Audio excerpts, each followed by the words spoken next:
आप देख रहे हैं श्री हरि कृपा आश्रम चैनल। संस्थापक स्वामी श्री हरि चैतन्य पुरी जी महाराज।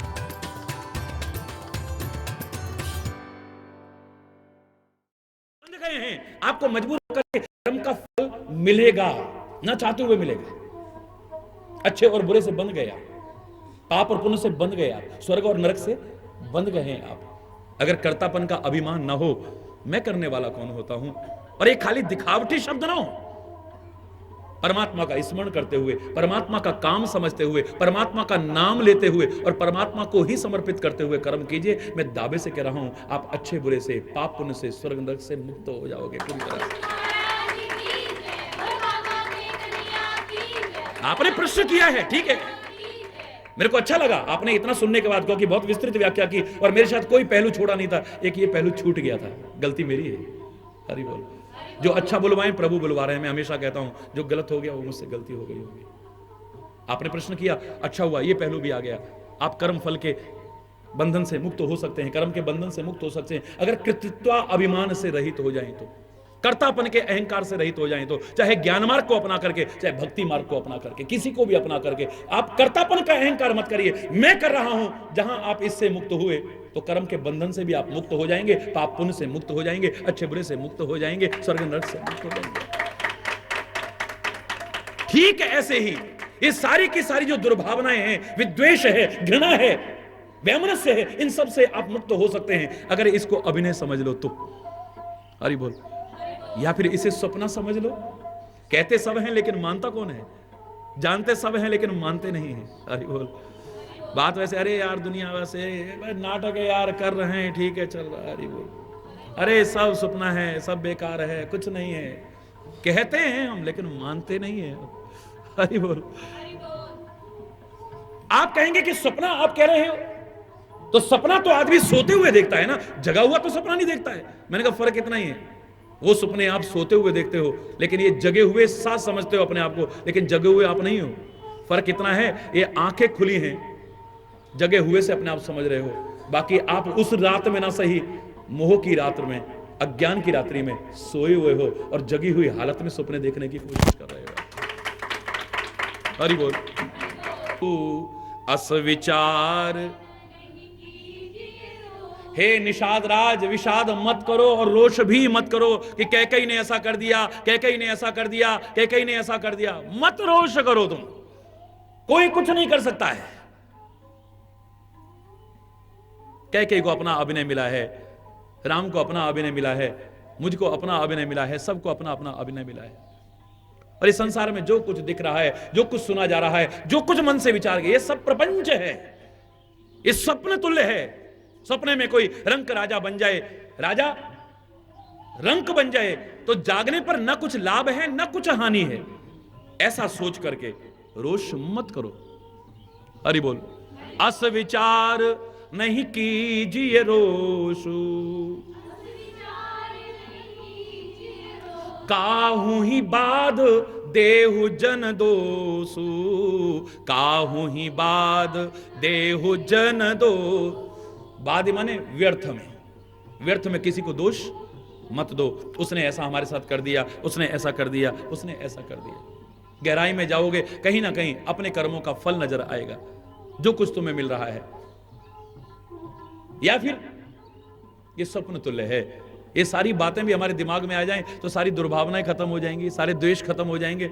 जब हमें लगेगा कि कोई हमारा बुरा नहीं, हमारे अपने कर्मों से ही बुरा हुआ होगा भाई, तो फिर किससे नफरत करेंगे, किससे द्वेष करेंगे, किससे विरोध करेंगे, किससे बदले की भावना रखेंगे। हरि बोल। कितना ऊंचा ज्ञान है ये। मानव मात्र के जीवन में अपनाने के लिए मानव रूप में आए लक्ष्मण जी महाराज निषाद को माध्यम बना करके कितना प्यारा संदेश दे रहे हैं। इसलिए मैंने इसे अगर लक्ष्मण गीता कह दिया है तो कोई अतिशयोक्ति नहीं कही है। हरि बोल। काहू ही वाद देहु जन दोषु, काहू ही वाद देहु जन दो। किसी को व्यर्थ में दोष मत दो। निषाद ने पूछा, होगा जरूर, जैसे मैंने अभी कहा कि सपना तो मैं तब मानूं जब नींद में देख रहा हूं तो लक्ष्मण जी अगली चौपाई कह रहे हैं, मोह निशा सब सोवनिहारा, मोह निशा देखहि स्वप्न अनेक प्रकारा।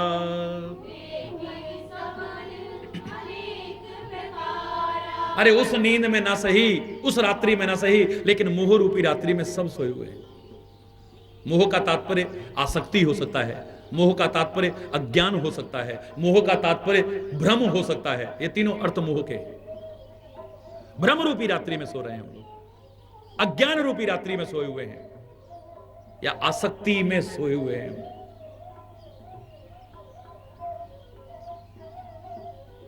सोए हम सब हैं। और मैंने आपसे कहा था कि परमात्मा भी हमें जगाने आते हैं, जगाने आते हैं। संत भी हमें जगाने आते हैं, गुरु भी हमें जगाने आते हैं, महापुरुष भी हमें जगाने आते हैं। और ग्रंथों का भी उद्देश्य यही है कि आपको जगाएं। वो अपने अपने शब्दों में सबने कहा होगा। किसने कहा उठ जाग मुसाफिर भोर वही, अब रहन कहां जो सोबत है। कोई कहता है क्यों सोया गफलत का मारा, जाग रे नर जाग रे है? किसने कहा उठ फरीदा सुत्या है? किसी ने अपने शब्दों में कहा कि उठ जाग तेरी गठरी में लागे चोर मुसाफिर जाग जरा। उपनिषदों ने कहा उत्तिष्ठ जागृत प्राप्य वरान निबोधयत, उठो जागो और अपने लक्ष्य की ओर आगे बढ़ो, और तब तक चलते रहो जब तक तुम्हें तुम्हारा लक्ष्य ना मिल जाए। बिना घबराए चलते रहो। पर मैंने उस दिन कहा ना, भावनाओं में कोई तर्क नहीं है, लेकिन दूसरा अर्थ में जरूर कहता हूं कि खुद तो तुम सोए हो और तुम भगवान जी से कहते हो उठो जागो मोहन प्यारे, जागो जागो मोहन प्यारे, जागो जागो मोहन प्यारे, जागो। मोहन प्यारे को जगा रहे हैं।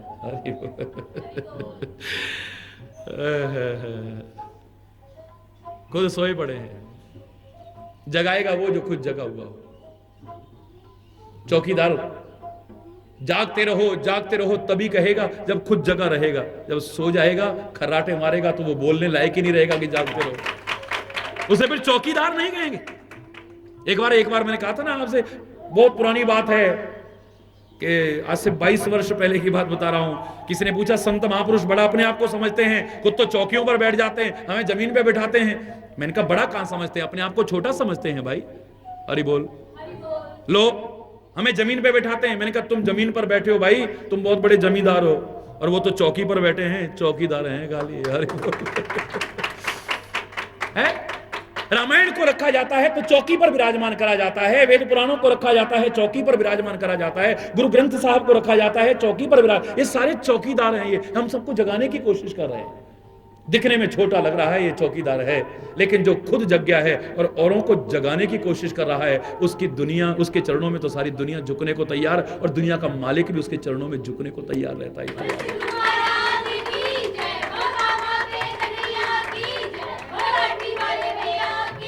सच्चे अर्थों में जो जग गया है, कुल आलम उसके चरणों में झुकने को तैयार हो जाएगा, और कुल आलम का जो मालिक है वो भी उसके चरणों में झुकने को तैयार हो जाएगा। उसकी महिमा अपने मुख से गाएगा। संतों की महिमा गाइए।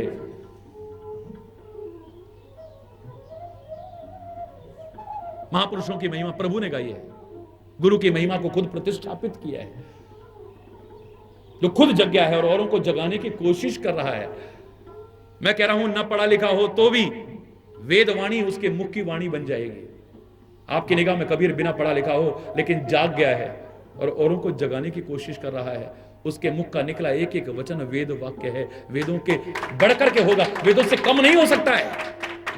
तुम कितने पढ़े लिखे भी होगे, उसको अनपढ़ कहते हो, लेकिन आप उसके नाम पर रिसर्च कर रहे हो, उसके शब्दों पर रिसर्च कर रहे हो। कितने लोगों ने थीसिस लिखे होंगे कबीर के दोहों पर।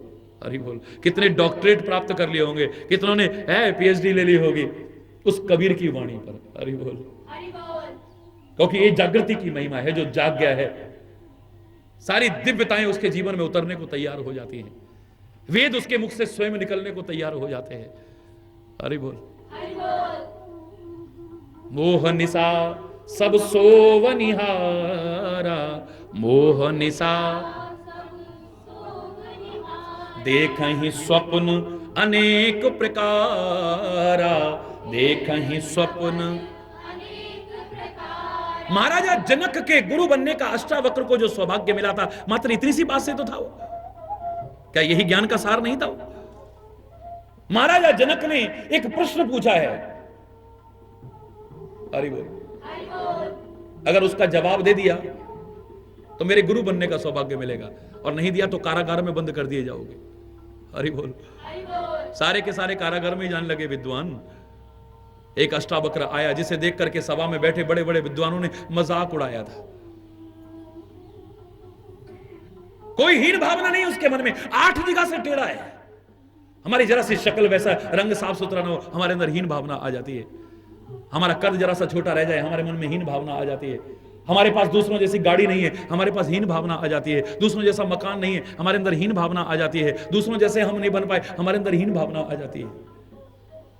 जरा सी आंख नाक टेढ़ी हो गई हमारी, हमारे अंदर हीन भावना आ जाती है। अरे व्यक्तित्व तो इन चीजों से नहीं बनता है। व्यक्तित्व जिससे बनता है आ जाए तो गणेश जैसा कुरूप समझे जाने वाला भी स्वरूप समझा जाएगा। सुकरात जैसा कुरूप होने वाला वो भी स्वरूपों से अच्छा हो जाएगा। और अष्टावक्र जैसा 8 जगह से टेढ़ा भी सुंदरों को भी मात कर देगा। दावे से कह रहा हूं।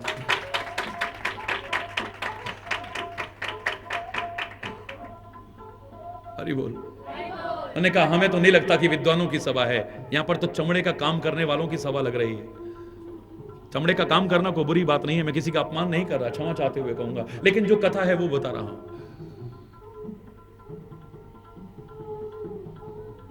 ये सभा तो चमड़े के काम करने वालों की है। विद्वानों को बड़ा गुस्सा आया। हम विद्वानों को तुमने चमार कहा? खून खोलने लगा सबका। उसने कहा एक बात बताओ, तुमने मेरा चमड़ा ही तो देखा है, और चमड़े की परख किसको होती है? चमड़े का काम करने वाले को। तुमने मेरे चमड़े की परख की है, मेरे ज्ञान की परख की होती तो तुम मेरी हंसी उड़ाने की कोशिश न करते। ये शरीर, ये चमड़ा टेढ़ा मेढ़ा हो सकता है, लेकिन ज्ञान टेढ़ा मेढ़ा नहीं होता है। मेरे ज्ञान को तो सुन लो पहले। तुम चमड़े को देख रहे हो, मेरे काम को, मेरे ज्ञान को नहीं देख रहे हो, मेरी योग्यता को नहीं देख रहे हो। इसका मतलब तुम खाली चमड़े की परख रखते हो, बस ज्ञान की परख नहीं रखते हो। महाराज जनक प्रभावित हुए हैं, उतर करके चरणों में प्रणाम किया है, लाकर के सिंहासन पर बिठाया। कहिए महाराज, बड़े प्रश्न करो, क्या प्रश्न करना चाहते हो? क्योंकि अष्टावक्र के पिताजी भी इसके कारागार में बंद हैं। हरि बोल। मैं तो कहता हूं धन्य है वो माँ बाप जिनको ऐसी औलाद मिली, और धन्य है ऐसी औलाद जो अपने माँ बाप को कष्टों से दूर करे और उनके सम्मान को बढ़ाने की कोशिश करे। अष्टावक्र कहता है प्रश्न करो, और उसका प्रश्न एक ही होता है, ये सत्य है या वो सत्य है। अष्टावक्र कहता है, राजा जनक ने जब ये प्रश्न किया कि ये सत्य है या वो सत्य है, अष्टावक्र कहता है ना ये सत्य है ना वो सत्य है। उन्होंने कहा कैसे कह सकते हो? उन्होंने कहा तुमने क्या पूछा है, पूछो। मजबूर होकर के राजा जनक से को कहना पड़ा कि मैं एक बार राज दरबार में बैठा हुआ था, चमर ढलाए जा रहे थे, दास दासियां किनारे पर खड़े हुए हैं, सारी सभा सजी हुई है, और भाट मेरी वीरदावली गा रहे हैं, मेरे यश का गायन, मेरे वंश के यश का गायन कर रहे हैं। ऐसे में राज्य सिंहासन पर बैठे बैठे मुझे झपकी लग गई, और झपकी लगी है तो मुझे क्या पता लगा, उसमें झपकी में स्वप्न देख रहा हूं कि मेरा सब राजपाट नष्ट हो गया है। मैं सड़क पर आ गया हूं, भिखारियों की तरह घूम रहा हूं, यहां तक कि कितने दिन हो गए मुझे भोजन नहीं मिला है। अंत में जाकर के एक हंडिया में कुछ रखा हुआ था, उसे खाने के लिए हाथ बढ़ाया, उसमें भी कुत्ते ने मुंह मार दिया है। उसके बाद भी मैंने उसे उठाने की कोशिश की, वो हंडिया भी हाथ से गिर गई और टूट करके नीचे बह गया है। तो मेरी नींद एकदम से खुल गई। तो क्या देखता हूं, फिर लोग चमर ढुला रहे हैं, मेरा यश गाया जा रहा है। तो ये सत्य है या वो सत्य है? उन्होंने कहा ना ये सत्य है ना वो सत्य है, सत्य तो एक वही है, उसके अलावा कोई सत्य नहीं है। ये जो तुम देख रहे हो राज्य सिंहासन पर बैठे हो, ये भी एक सपना है। ये जो तुम्हारी जय जयकार हो रही है, ये भी एक सपना है।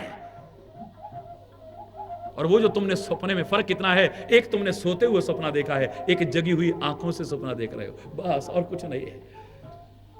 महाराजा जनक पैरों में गिर गए, उन्हें गुरु स्वीकार किया है, उनके पिताजी को सम्मान सहित विदा किया है वहां से। हरि बोल। मोह निशा सब सोवनिहारा,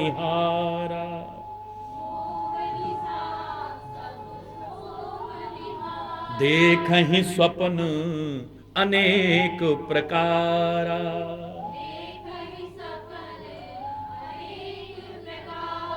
मोह निशा सब सो बने रहे, सब सोए हुए हैं। निषाद राज से पूछे बिना नहीं रहा गया, सब सोए हैं, इसका मतलब कोई भी नहीं जगा हुआ? बोले हाँ एक जगा हुआ है। इस संसार रूपी रात्रि में, इस अज्ञान रूपी रात्रि में, इस भ्रम रूपी रात्रि में, इस मोह आसक्ति रूपी रात्रि में एक जगता है खाली। कौन? एहि जग जामिनी जागहि जोगी, एहि जग जामिनी परमारथी प्रपंच वियोगी, परमारथी प्रपंच वियोग। बोले इस मोह रूपी रात्रि में, भ्रम रूपी रात्रि में, अज्ञान रूपी रात्रि में कौन जगता है? यही जमन जग जामिनी जागहि जोगी। जोगी लोग जगते हैं। जोगी का मतलब कौन सा? जो भगवे वस्त्र पहन ले, सिर मुंडा ले, जटा धरा ले, जंगल में रहता हो, हिमालय में रहता हो, नहीं, जिसे योग करना आता है। योग का हिंदी में अर्थ होता है जोड़ना आता है। हरि बोल। अपनी चित्त वृत्तियों को जोड़ना आता है, एकाग्र करना आता है, जिसके आत्मा से परमात्मा से जोड़ना आता है, आत्मा को परमात्मा से जोड़ना आता है, टूटते बिखरते समाज को जोड़ना आता है। वो किसी भी वेश में हो, कहीं पर भी रहता हो, योगी कहलाने लायक हो सकता है।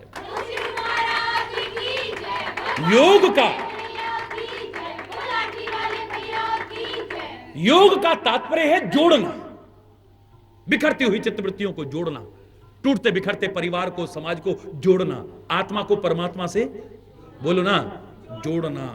यहां तक कि मैंने तो एक बार कहा था, ये जो मुख से आप बोलते हैं ना, इसमें भी जोड़ना आना चाहिए, इसमें भी जोड़ना आना चाहिए। अक्षर ब्रह्म का स्वरूप है। अक्षर योग गीता में जब आप अध्याय पढ़ेंगे तो अर्जुन ने प्रश्न पूछे थे, किम तद ब्रह्म, किम अध्यात्मम, किम कर्म पुरुषोत्तम, अधिभूतम च किम प्रोक्त, अधिदेवम किम उच्यते। तो भगवान श्री कृष्ण ने कहा था, ओम इत्येकाक्षर ब्रह्म।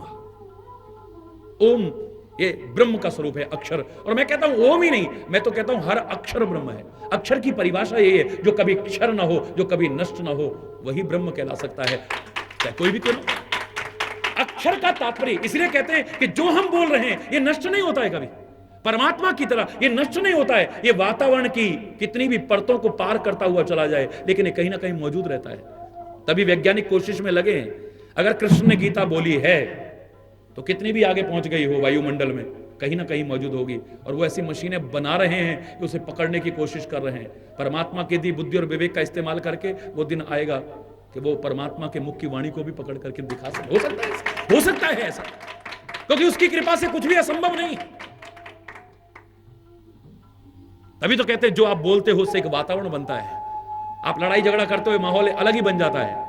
आप प्यार की बात करते हो, अलग ही हो जाता है। कुछ ऐसी कविताएं बोलते थे, लोगों में जान आ जाती थी, जोश आ जाता था, और लोग मातृभूमि के लिए कुर्बान होने को तैयार हो जाते थे।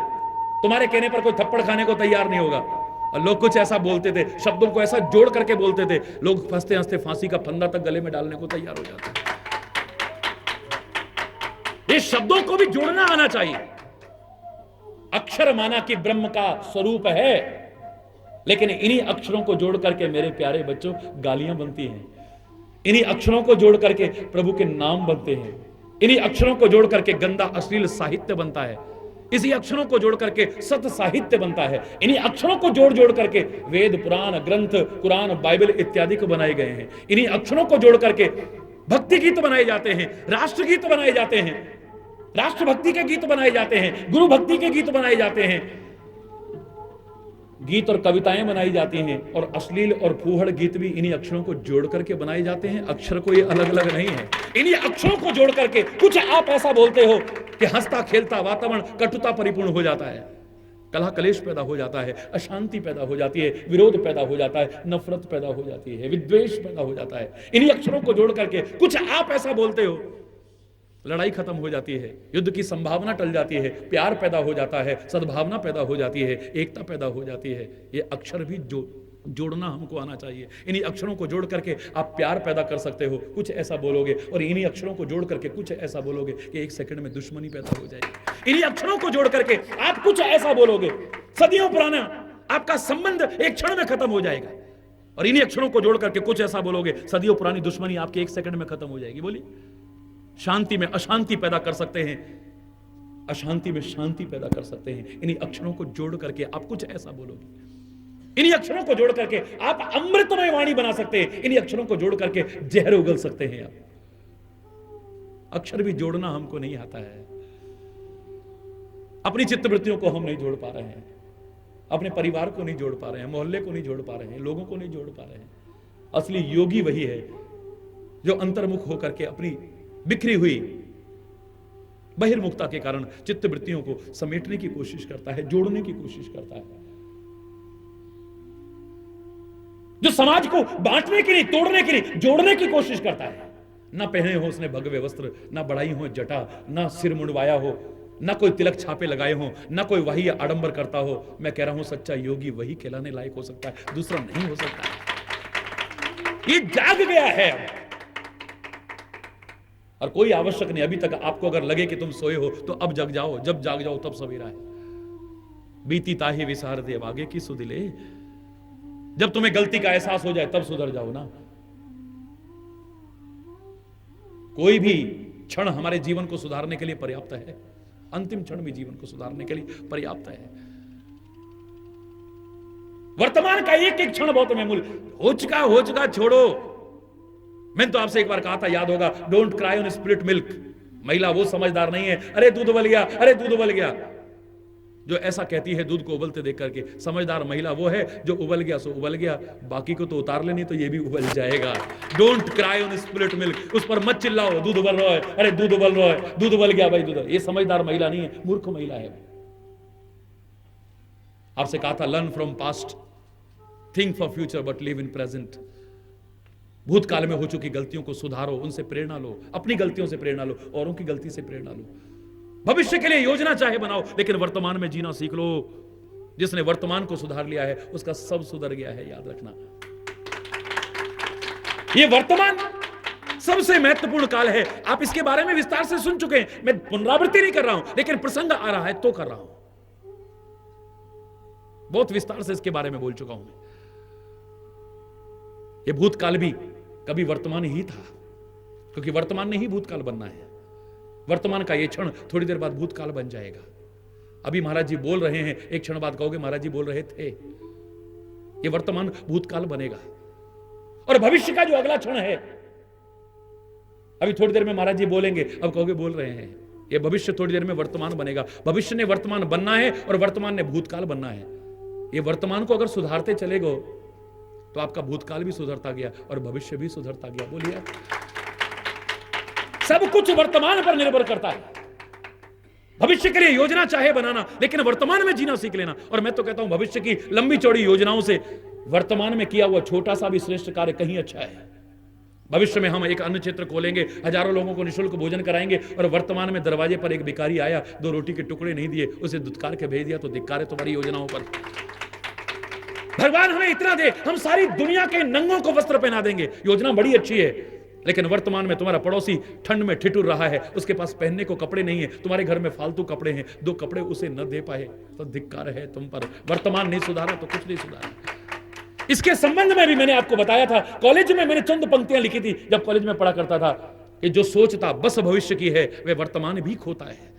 आनंद उठा सकता वो नहीं, तीनों कालों में रोता है। जिसने देखा है वर्तमान, तीनों ही काल संवार लिए। जिसने अपना वर्तमान संवार लिया, उसके तीनों काल संवर जाएंगे।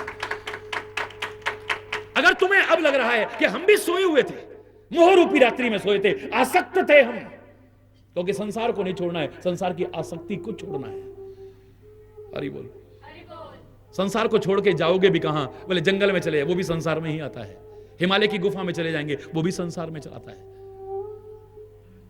वहां पर जाकर के भी अगर तुमने आसक्ति नहीं छोड़ी, तो वहां पर जाकर के भी तुम्हारा जाना बेकार हो जाएगा। मैं तो कहता हूं, बहुतों के लिए कहावत लागू होती है, धोबी का कुत्ता न घर का रहा न घाट का रहा, न वहां कर पा रहे न यहां कर पा रहे हैं कुछ। हरि बोल। क्योंकि मन से तो नहीं जाएगा ना, तन से हिमालय की कंदरा में जा सकता है, तो तन से संसार को छोड़ करके जा सकता है, तो लेकिन मन को छोड़ के कहां जाएगा? हिमालय की गुफा में भी मन तो साथ में है। अगर इसमें सुधार नहीं किया तो वहां भी तेरे को दुखी करता रहेगा ये। हरि बोल। उस भजन की पंक्ति याद करो, तोरा मन दर्पण कहलाए, भले बुरे सारे कर्मों को देखे और दिखाए, तोरा मन दर्पण कहलाए। मन ही देवता, मन ही ईश्वर, मन से बड़ा न कोई, मन ही देवता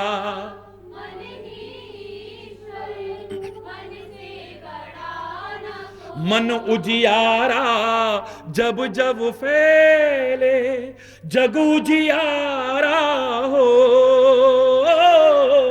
मन उजियारा जब जब फैले, जग उजियारा। इस उजले दर्पण पर प्राणी धूल ना जमने पाए, तोरा मन दर्पण रे, तोरा मन दर्पण। सुख की कलियां दुख के कांटे, मन सबका आधार। सुख की कलियां दुख के कांटे, मन सबका। मन से कोई बात छुपे ना, मन के नयन हजार हो। मन से कोई बात छुपे ना, जग से कोई भाग ले चाहे, जग से पर मन से भाग न पाए, तोरा मन दर। अरे तू जग से भाग सकता है पर मन से भाग करके कहां जाएगा, इसलिए तू कहीं भी रह ले। तो फिर कहीं पर भी रह लीजिए आप, वहीं पर आनंद मग्न रह सकते हैं, वहीं पर सच्चे योगी बन सकते हैं। लेकिन जब तक आप योगी नहीं बनेंगे, सच्चे अर्थों में योगी नहीं बने, तब तक आपको जगा हुआ नहीं समझाएगा। ये दावे से कह रहा हूं, एक ही जगह रहता है बस, बाकी सब सोए हुए हैं। एही जग जामिनी जागही जोगी, एही जग जामिनी। और उनकी परिभाषा क्या है? परमार्थी, स्वार्थी नहीं। वो योगी कैसे होते हैं? परमार्थी होते हैं, परमार्थ में जीवन जीते हैं। मन से, वचन से, कर्म से, परमार्थ के अलावा कुछ नहीं है उनके पास, कोई स्वार्थ नहीं है। दुनिया में हर नाते में कोई ना कोई स्वार्थ होगा। मैं तो यहां तक कहा था आपसे कि देवता भी स्वार्थी है। हरि बोल। फिर भी हमें सम्मान करते रहना है उनका, क्योंकि उनसे हमें कुछ ना कुछ मिल रहा है। हमें कृतज्ञता ज्ञापित करनी है उनके प्रति। हम एहसान फरामोश नहीं है, हम अनग्रेटफुल नहीं है। सुर नर मुनि जन के यह रीति, स्वार्थ लागी। हर एक में कोई ना कोई स्वार्थ मिलेगा, लेकिन सच्चा योगी चाहे किसी वेश में हो, कहीं पर रह रहा हो, मैं दावे से कह रहा हूं वो परमार्थी होगा, वो स्वार्थी नहीं हो सकता है। भगवान शंकर है ना, महायोगी हैं। भगवान कृष्ण को योगी राज कहते हैं। क्या स्वार्थ है उनका बताइए? संसार के भले के लिए क्या क्या कष्ट नहीं उठाए हैं। कौन सी उनकी क्रिया ऐसी थी, कौन सा उनका वचन ऐसा था जिसमें स्वार्थ छिपा हो? उनके मस्तिष्क से अगर गीता का ज्ञान निकलता है तो तब भी लोगों का परमार्थ होता रहा, आज भी हो रहा है और आगे भी होता रहेगा। अगर उनकी क्रियाएं हुई हैं कोई भी, तो काहे के लिए? स्वार्थ में क्रियाएं नहीं है, परमार्थ में क्रियाएं हैं। वचन है तो परमार्थ में है, कर्म है तो परमार्थ में है। मन में उनके चिंतन है तो संसार का भला कैसे हो जाए, संसार के दुखी लोगों को सुख कैसे मिल जाए। हरि बोल। संत की भी यही रीति है, महापुरुष की भी यही रीति है। इसलिए इन्हें योगी कहते हैं, योगी राज कहते हैं। खाली इसलिए योगी नहीं कहते हैं कि उन्होंने ऐसा धारण कर रखा है, ऐसा धारण कर रखा है, ऐसा कर रहे हैं। बोले सब सोए होंगे, लेकिन एक जगह होता है, यही जग जामिनी जागही जोगी। लेकिन उनकी पहचान क्या है? परमारथी। बोलो, प्रपंच वियोगी। फालतू प्रपंच में नहीं फंसते हैं। जो रात दिन प्रपंचों में लगा हुआ है वो योगी नहीं हो सकता है। दुनिया के प्रपंचों में ही रात दिन लगा हुआ है, जिसकी जीवन क्रिया खाली उस व्यक्ति की तरह है जिसने बेचारे ने कभी सोचा काश मेरे पास भी गाड़ी होती। हरि बोल। कंजूसी करता रहा, खाने में, पहनने में, हर तरह से कंजूसी करता रहा, पैसे इकट्ठे करता रहा। 60-70 साल लग गए, तब जाकर के बेचारे ने कार खरीदी। हरि बोल।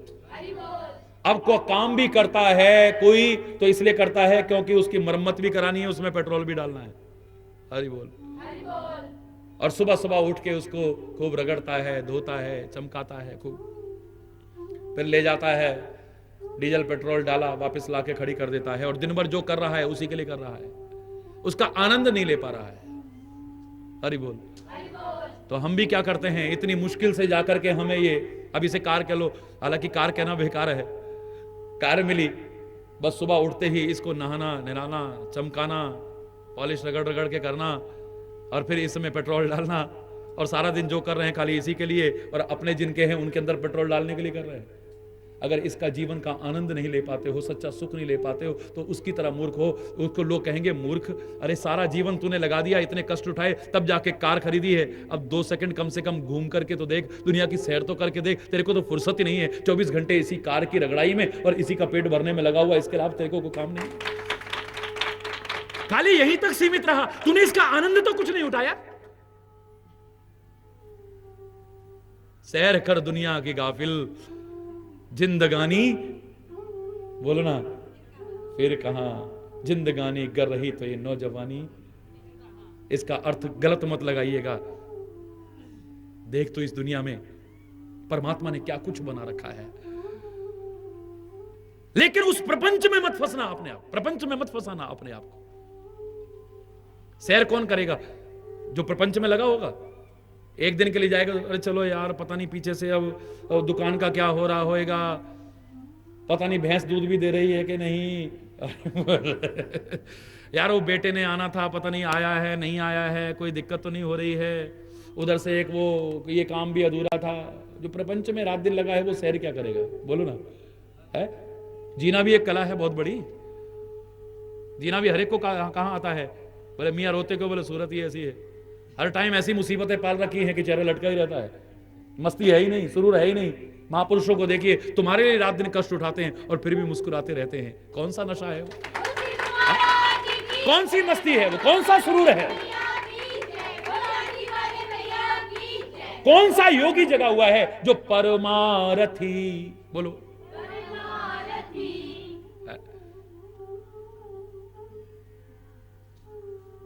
उन्होंने कहा ना, मुर्दा दिल क्या खाक जिया करते हैं मुर्दा दिल क्या खाक जिया करते हैं, तुम्हारे अंदर जीवन ही नहीं है। जीते जी भी हम कई बार मृतक तुल्य जीवन जीते हैं। कौन है जीवित? जिसका मस्तिष्क ठंडा हो, जिसका रक्त गर्म हो और जिसकी चेतना जागृत हो, वही जीवित है। और जिसका मस्तिष्क गर्म हो जाए, जिसकी चेतना विलुप्त हो जाए और जिसके रक्त में ठंडापन आ जाए, वो कभी भी जीवित नहीं माना जाएगा। इसका याद, खून गर्म हो, चेतना जागृत हो और मस्तिष्क ठंडा हो, हरि बोल, वही जीवित है। हरि चैतन्य तो उसे जीवित मानता है भैया, बाकी तो हरि बोल है बस। फिर परमारथी प्रपंच वियोगी, जो रात दिन प्रपंच में ही लगा हुआ है वो कभी भी योगी नहीं हो सकता है और वो जगा हुआ नहीं हो सकता है। जो प्रपंच से वियोगी है वही जगा हुआ हो सकता है। तो फिर उसने ये पूछा है कि हम कैसे समझे कि व्यक्ति जाग गया है। निषाद राज ने पूछा होगा अगला प्रश्न कि कैसे पता लगे कि सामने वाला व्यक्ति जगा है या नहीं, हम जगे हैं या नहीं जगे हैं, क्या इसकी कोई परिभाषा है? जानिए तब ही जीव जग जागा, जानिए तब ही जीव जग जागा, जब सब विषय विलास विरागा, जब सब विषय। इसकी व्याख्या काफी विस्तार से होगी, इस समय खाली इतना ही कहते हुए तभी संसार में जीव को जगा हुआ माना जाना चाहिए जब समस्त विषयों से, समस्त विलासिताओं से वैराग्य हो जाए। ऐसा नहीं कि वो दुनिया में कोई काम नहीं करेगा, ऐसा नहीं कि वो देखेगा नहीं, ऐसा नहीं कि वो बोलेगा नहीं, ऐसा नहीं कि वो सुनेगा नहीं, ऐसा नहीं कि वो सोचेगा नहीं, ऐसा नहीं कि वो चलेगा नहीं, ऐसा नहीं कि वो करेगा नहीं, सब कुछ करेगा, लेकिन उसका स्वरूप बदल जाएगा, बहुत सुंदर स्वरूप हो जाएगा, दिव्य स्वरूप हो जाएगा। विषयों में और विलासिताओं से वैराग्य जिसे हो गया है, समस्त विषयों से जो अभी तक आंखें रूप को देख करके आकर्षित हो जाती थी, कान शब्द को सुन करके आकर्षित हो जाते थे, नासिका गंध की तरफ आकर्षित हो जाती थी, जीभ स्वाद की तरफ आकर्षित होती थी, शरीर स्पर्श सुख के लिए लालयित रहता था। अब ये सारे विषय दूर हो जाएंगे। विलासताओं में जो रात दिन फंसा था, भोगों में जो रात दिन फंसा था, उधर से मन हटने लगा तो सोच लेना वो सब काम करता हुआ भी, कहीं पर रहता हुआ भी व्यक्ति योगी हो सकता है। और जहां वो योगी बना, सोच लो जाग गया है और उसके सारे दुख सारे के सारे दूर हो जाएंगे।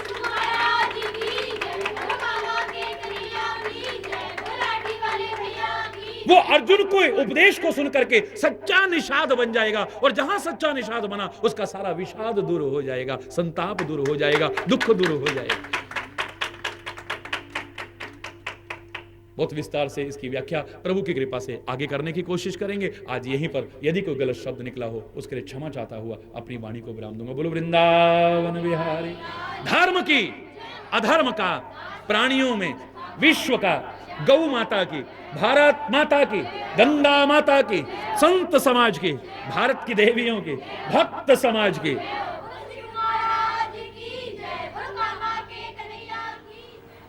कुशा और पत्तों के आसन पर सोए हुए देख करके राम और सीता को निषाद के हृदय में विषाद उत्पन्न हुआ है, और उसके हृदय के जो उद्गार सामने आए, जीवों के आचार्य लक्ष्मण जी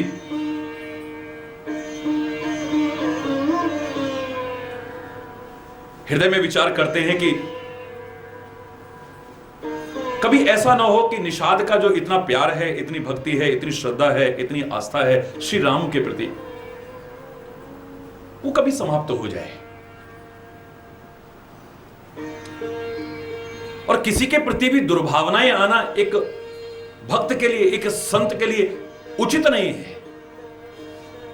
हृदय में स्थान परमात्मा को ही मिले, दुर्भावनाओं को न मिले। और इसके जो शब्द हैं,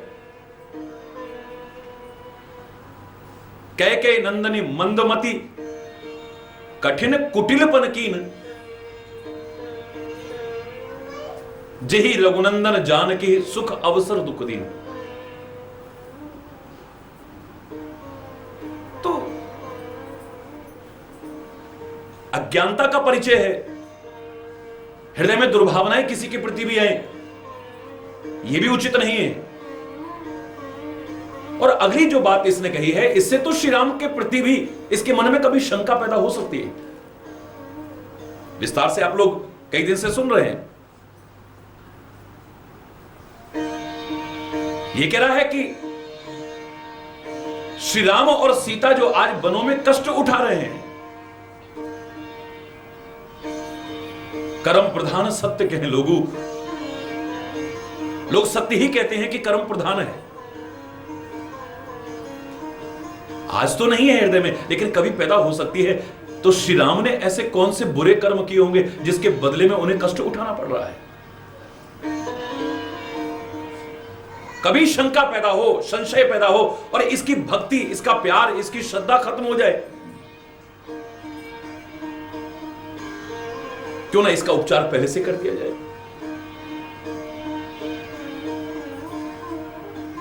जब जब कहीं शंका आती है, संशय आती है,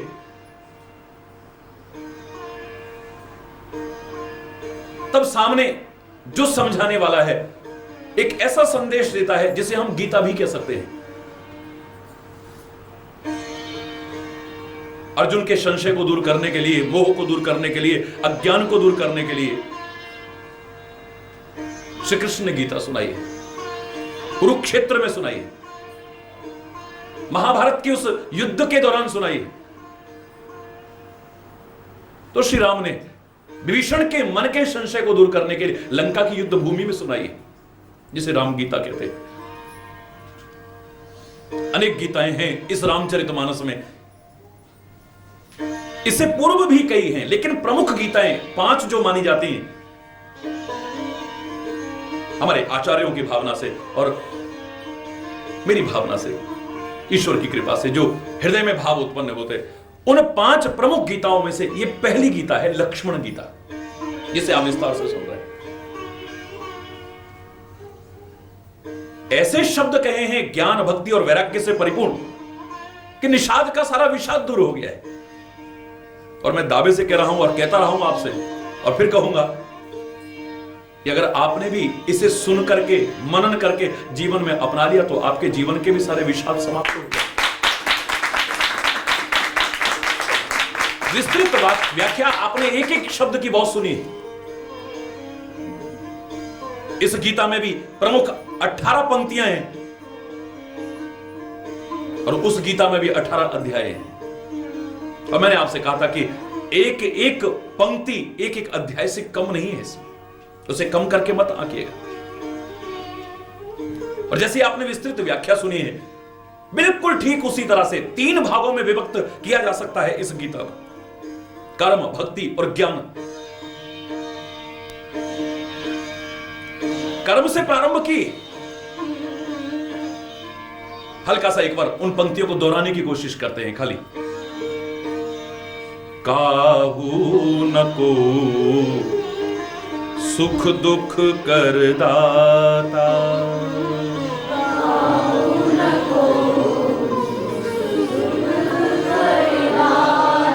निज कृत कर्म भोग सब भ्राता।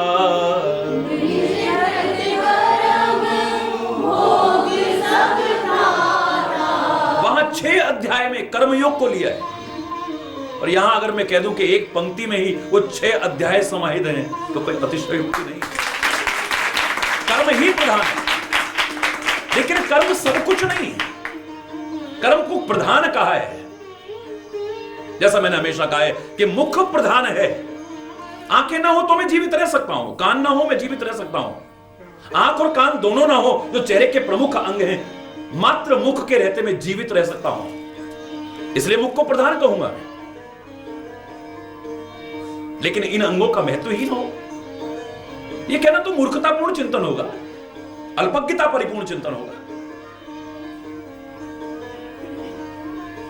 इन दोनों के अभाव में मात्र मुख के होते मैं जीवित तो रह सकता हूं, लेकिन चेहरे का सौंदर्य और जीवन का आनंद जो इन तीनों के रहते उठा सकता हूं, खाली मुख के द्वारा नहीं उठा सकता।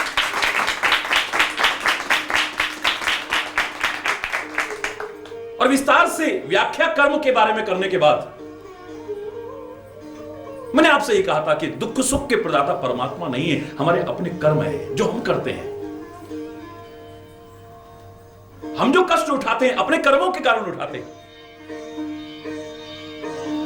तो शंका का निराकरण तो हुआ ही नहीं जो कभी पैदा हो सकती है निषाद के मन में, तो श्री राम ने कौन से ऐसे कर्म किए जिनके कारण कष्ट उठा रहे हैं।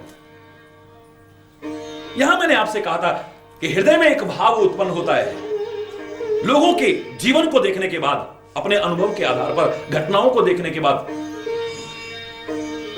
विस्तृत विश्लेषण करने के बाद, कि एक कारण कष्ट उठाने का कर्म है। बुरे कर्मों का प्रतिफल कष्ट के रूप में हमें मिलता है। लेकिन किसी को कष्ट उठाते देख करके मैं एकदम ये कह दूं कि इसने अवश्य कोई बुरे कर्म किए होंगे, तो मेरे अल्पज्ञता का परिचय होगा, मेरी अज्ञानता का परिचय होगा, मेरी अधूरी जानकारी का परिचय होगा। मैंने जो लोगों के जीवन को देखा, कष्ट उठाने वाले लोगों को जीवन को देखा है, मुझे 3 श्रेणियों में विभक्त करना पड़ रहा है। एक व्यक्ति वो है जो बुरे कर्म करता है, जिसके कारण कष्ट उठाता है। लेकिन कुछ मैंने ऐसे भी कष्ट उठाते देखे हैं जिन्होंने कोई बुरे कर्म नहीं किए, पर लोगों को सुख कैसे मिल जाए इसके लिए रात दिन कष्ट उठाते हैं। लोगों को सुख पहुंचाने के लिए रात दिन कष्ट उठाने को तैयार है। हम जलते हैं क्रोध की आग में, द्वेष की आग में, ईर्ष्या की आग में, पराये सुख को देख करके जलते हैं। हम विभिन्न प्रकार से जलते हैं, बदले की आग में जलते हैं। लेकिन जलता दीपक भी है, तिल तिल करके जलता है। दोनों में बहुत अंतर है। एक दूसरों का मार्ग प्रकाशित करने के लिए, उन्हें ठोकरों से बचाने के लिए, अंधकार से उभारने के लिए जल रहा है, और हम अपने कर्मों के कारण चल रहे हैं, अपनी अज्ञानताओं के कारण चल रहे हैं। एक हमारे जीवन के सद्गुणों का विनाश करने वाला होगा जलना, और एक हमारे जीवन के व्यक्तित्व को निखारने वाला होगा जलना। वहां जल करके भी हम नहीं जलेंगे। हमारे जीवन का सौंदर्य, कुछ चीजें ऐसी हैं जल करके राख हो जाती हैं, लेकिन सोना भी जलता है, उसमें तो और निखार आ जाता है। ऐसे लोगों के जीवन के व्यक्तित्व में और निखार आ जाता है, वो जल करके खाक नहीं हो जाता है। विरह की आग में भी जलते देखा है लोगों को। अच्छा जीवन बना करके औरों को सुख पहुंचाने के लिए कष्ट उठाते देखा है लोगों को। एक ऐसा है जो दूसरों को दुख पहुंचा करके भी स्वयं सुख चाहता है, सुख नहीं मिलेगा, कभी ना कभी दुख की ज्वाला में जलना पड़ेगा। एक ऐसा है जो बदले में मुझे चाहे दुख मिल जाए पर दूसरों को सुख मिल जाए। तो हमने तो यही सुना था, दूसरों का दुखड़ा दूर करने वाले तेरे दुख दूर करेंगे राम। तेरे दुख तो अपने आप एक दिन दूर करेंगे। कष्ट उठाने का तात्पर्य, कष्ट उठाने का तात्पर्य सीधे सीधे बुरे कर्मों का ही परिणाम मत समझिएगा। मैंने कहा है बुरे कर्मों के कारण अवश्य कष्ट उठाने पड़ते हैं,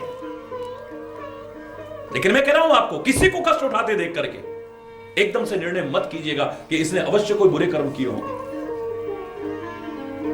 संतों को कष्ट उठाते देखा है, महापुरुषों को कष्ट उठाते देखा है, अवतारों को भी कष्ट उठाते देखा है।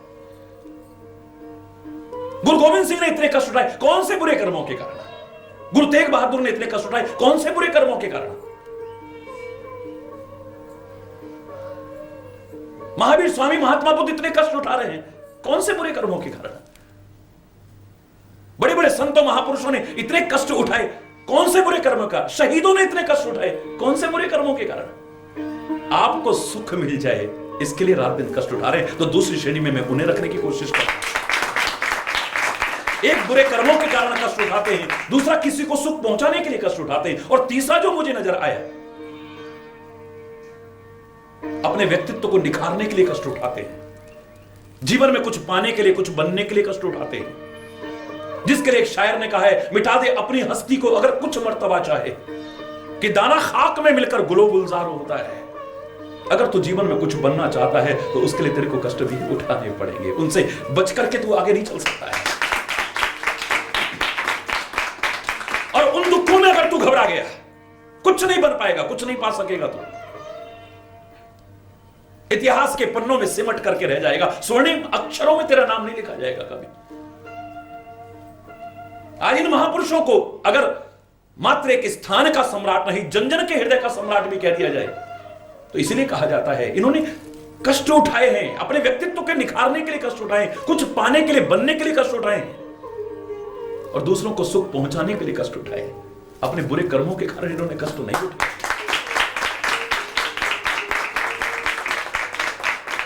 आज पूजा हो रही है मूर्ति की, आज आदर हो रहा है मूर्ति का, तो छेनी और हथौड़ी की कितनी चोटें सहन की इसने। वरना एक ही खान से दोनों पत्थर निकले थे, एक पर जूते उतार करके जा रहे हैं, रोनते हुए जा रहे हैं, और दूसरे की पूजा कर रहे हैं। आप कहोगे इसके कोई अच्छे कर्म होंगे, इसके कोई बुरे कर्म होंगे। यह कर्मों का परिणाम नहीं है, बड़े कष्ट उठा करके आज पूजा के लायक बनाए, सम्मान के लायक बनाए। हम भी बच्चों से कहते हैं, बेटा आज अगर कष्ट उठाओगे तो कल बड़ी ऐश करोगे, और आज अगर मस्ती मारोगे तो देख लेना फिर भविष्य तुम्हारा कैसा होगा। कुछ बनना है, कुछ पाना है, तो उसके लिए तुम्हें कष्ट उठाने पड़ेंगे। हिमालय की चोटी पर व्यक्ति पहुंच करके आज अपना एक इतिहास बनाता है, एवरेस्ट की चोटी पर पहुंच करके इतिहास बनाता है, लोगों के लिए एक उदाहरण तो बनता ही बनता है, आत्मसंतुष्टि मिलती है। हिमालय की चोटी पर पहुंच करके, एवरेस्ट पर चढ़ करके जब वो झंडा गाड़ता होगा, उसे क्या मिलता है इसे तुम नहीं समझ सकते हो, लेकिन वो जो उसे आत्मसंतुष्टि मिल रही है, वो जो स्थान उसे मिल रहा है, ऐसे ही नहीं मिला, बहुत कष्ट उठा करके मिला है। कदम कदम पर मौत का साया मंडरा रहा था, कभी भी तूफान आ सकता था, कभी चट्टानें खिसक सकती थी, कभी भी पैर फिसल करके उसे खाई या दर्रे में गिरा सकता था। घर के जैसे साधन नहीं मिलते थे, अच्छा पलंग या बिस्तरे नहीं मिलते थे, अच्छा ताजा भोजन नहीं मिलता था। इतने कष्ट उठा करके आज वहां तक पहुंचा है, ऐसे ही पहुंच गया है। कुछ पाने के लिए, कुछ बनने के लिए कष्ट भी उठाना पड़ता है। हमारी माताएं भी मातृत्व का सुख पाना चाहती हैं, तो जीवन और मौत के बीच झूलने वाला कष्ट उठाती हैं। उस प्रसव पीड़ा में क्या है ये माताएं जान सकती हैं, और वो माताएं जिन्होंने वो प्रसव पीड़ा झेली है।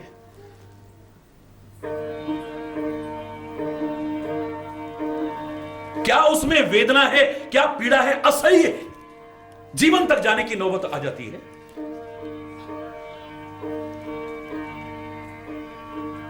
और जिसे वो कष्ट न मिले तो वो ढोंग, पाखंड और अंधविश्वासों की चौखटों पर नाक रगड़ते हैं। उसको पाने के लिए कुछ भी करने को तैयार हो जाते हैं।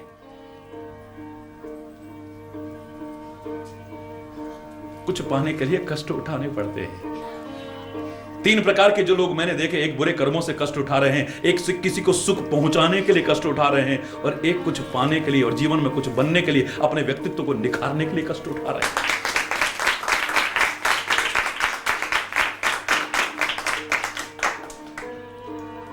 श्री राम को हम उस श्रेणी में नहीं ले सकते हैं कि कष्ट उठा रहे हैं तो इन्होंने भी कोई निषाद का विषाद तभी दूर होगा। कर्मों का फल अवश्य मिलता है, लेकिन हर सामने की घटना को देख करके आप कर्मों को बीच में आड़े नहीं ला सकते हैं। 6 अध्याय में वो गीता श्री कृष्ण कर्म के बारे में कहते हैं, यहां एक ही चौपाई में इतना सार रूप में कह दिया है। कितनी विस्तृत व्याख्या कर लो आप, आज इतने दिनों से सुन रहे हैं। काहू न को सुख दुख कर दाता,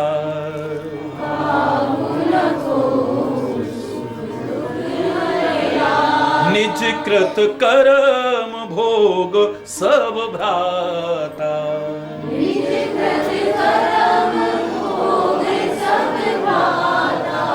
सब अपने अपने कर्मों का फल भोगते हैं। हे भैया, ये इसलिए कहा है यहां पर कि तुम कैकेयी को दोष मत दो। पहला मैंने आपसे कहा कि आपके घर की बात बाहर का कोई तीसरा व्यक्ति उसमें दखलंदाजी करे, इसे पसंद मत करो। आपकी मां का अगर कोई अनादर कर रहा है, लक्ष्मण जी कह रहे हैं कि नहीं, तरीके से सही, लेकिन उसकी बात को काटो आप। दूसरे को क्या अधिकार है? हमारे घर में कैकेयी ने क्या किया, दशरथ ने क्या किया, फलाने ने किया, आप इस चक्कर में मत पड़ो। दूसरे को क्या अधिकार है हमारे घर के स्थितियों के बारे में कोई भी टिप्पणी करने का? कम से कम हम उसमें सहभागी ना बने। कहा नहीं भैया, कैकेयी को दोष मत दो, सब अपने अपने कर्मों का फल है। हरि बोल, जोर से बोलो ना। हमारी मां को दोष मत दीजिए, हमारे घर की चर्चा मत कीजिए। लेकिन आगे कहा है, अब इसको यह समझाने के लिए अब कर्म के बाद ज्ञान का अध्याय शुरू हो रहा है। और ज्ञान अध्याय में एक ही चौपाई नहीं है, हरि बोल, अनेक चौपाइयां आ जाती हैं इसमें। जोग वियोग भोग भल मंदा, जोग वियोग भोग भल मंदा, हित अनहित मध्यम भ्रम फंदा,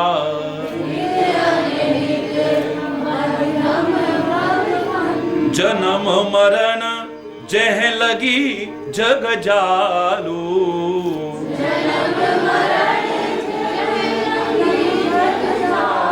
संपत्ति विपत्ति कर्म और कालू, कर्म और धर निधाम धन पुर परिवारू, धर निधाम धन पुर सरग नरक जह लगे व्यवहारू,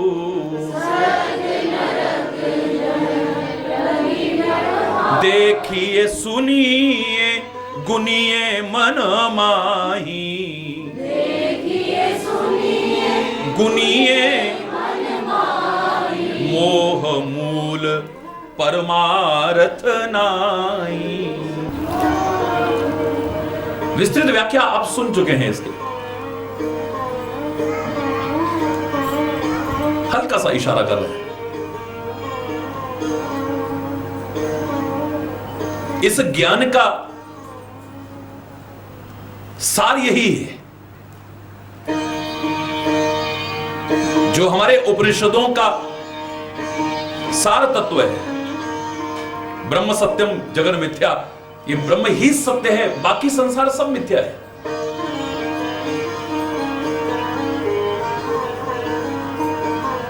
मिलना बिछुड़ना,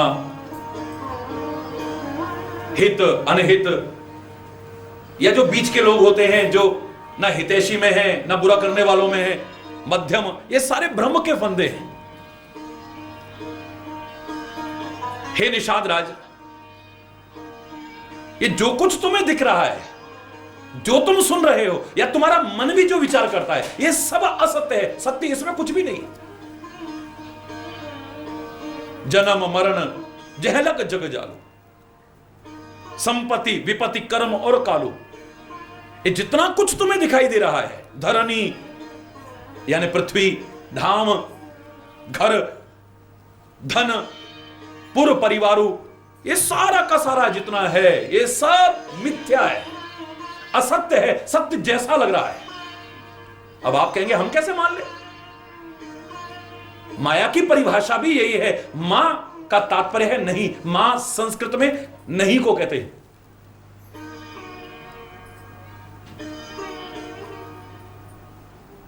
है नहीं लेकिन भाषित तो हो रहा है। जो असत्य है लेकिन सत्य जैसा लग रहा है, उसी को माया कहते हैं। माया कुछ और नहीं, ये है कुछ नहीं, लेकिन आपको जो लग रहा है सत्य जैसा, अब आप कहेंगे हम कैसे मान लें? अपनी आंखों से देख रहे हैं हम, और हमें ये सब प्रभावित करता है। जन्म प्रभावित करता है, मृत्यु प्रभावित करती है, विवाह प्रभावित कराता है, संतान की उत्पत्ति प्रभावित करती है, लाभ प्रभावित कराता है, हानि प्रभावित करती है, संपत्ति विपत्ति हमें क्या प्रभावित नहीं करता है? हम कैसे इसे असत्य मान ले? मानने लगोगे अगर ज्ञान का प्रकाश हो गया तो सिनेमा घर के अंदर बिल्कुल अंधेरा छा जाता है, और कोई सत्ता अपना काम करती है जिसके प्रभाव के कारण असत्य भी सत्य जैसा लगने लगता है। हमें कोई नाचता हुआ नजर आता है, कोई खेलता हुआ नजर आता है, कोई कूदता फांदता नजर आता है, कोई किसी को बचाता हुआ नजर आ रहा है, कोई किसी का मर्डर करता हुआ नजर आ रहा है। कोई दृश्य हमें हंसाता है, कोई दृश्य हमें रुला भी देता है, कोई हमारे अंदर वीर रस की जागृति करा देता है। पर तभी तक है जब तक अंधेरा है। उसी सिनेमा घर के अंदर अगर प्रकाश फिर से कर दिया जाए तो सामने सफेद पर्दे के अलावा और कुछ भी नजर नहीं आएगा, कुछ भी नजर नहीं आएगा। ये असत्य है लेकिन सत्य जैसा लग रहा है। ये ज्ञान का सार है। देखिए, 3 चिंतन मेरे विचार में महापुरुषों ने हमें दिए हैं। सारे ग्रंथों का सार के रूप में आपको बता रहा हूं, सारे महापुरुषों के चिंतनों का सार रूप में आपको बता रहा हूं। 3 चिंतन हमारे सामने संसार के बारे में दिए हैं। एक चिंतन हमें कहता है संसार सब स्वप्न है, सब बेकार है। जैसे स्वप्न मिथ्या होता है ऐसे संसार बिल्कुल बेकार, ये स्वप्न की तरह है। दूसरा चिंतन हमारे सामने आता है कि ये संसार बिल्कुल असत्य है। और तीसरा चिंतन जो हमारे सामने आता है, ये संसार सारा प्रभु का रूप है। हरि बोल।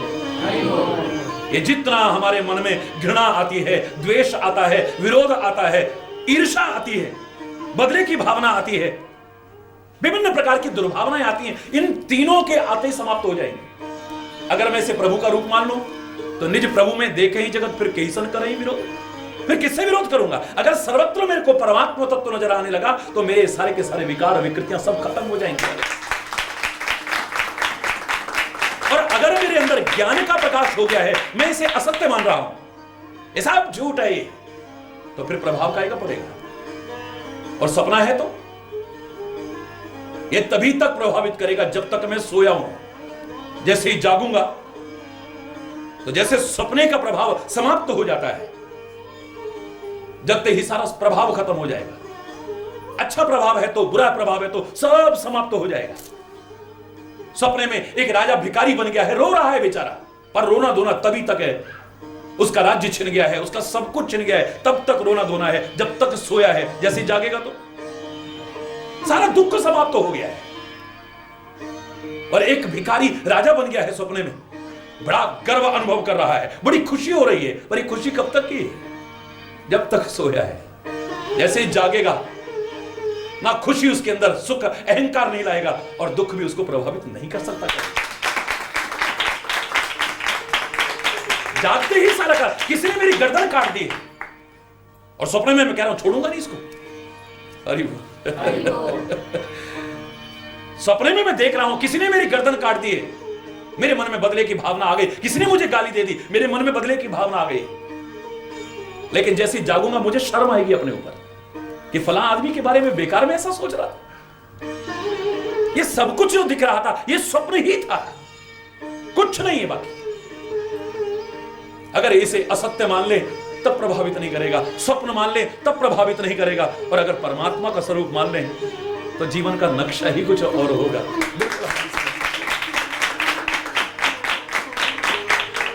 हरि बोल, जोर से बोलो हरि बोल।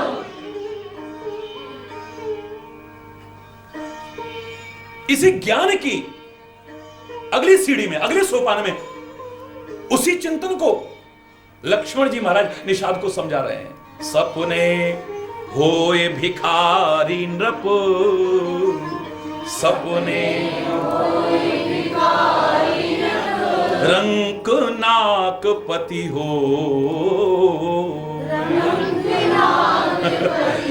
जागे लाभ न हानि कछु,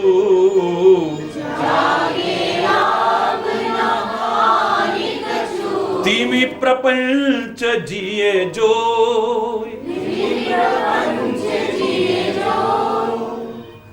जंगल में आ गए हैं श्री राम, वनवास में कष्ट उठा रहे हैं श्री राम, पेड़ के नीचे लेटे हैं श्री राम, कुशा के आसन पर लेटे हैं श्री राम। इसी का तो उत्तर दे रहे हैं ना लक्ष्मण जी महाराज। सपने में कोई राजा भिखारी हो जाए और सपने में कोई रंक नाकपति यानी स्वर्ग का अधिपति बन जाए, इंद्र का पद मिल जाए उसे, पर वो खुशी और गम तभी तक है जब तक व्यक्ति सोया हुआ है। जैसे ही जागेगा उसका सारा का सारा दुख और सारी की सारी खुशी समाप्त हो जाएगी। जगने पर ना कुछ लाभ है ना कुछ।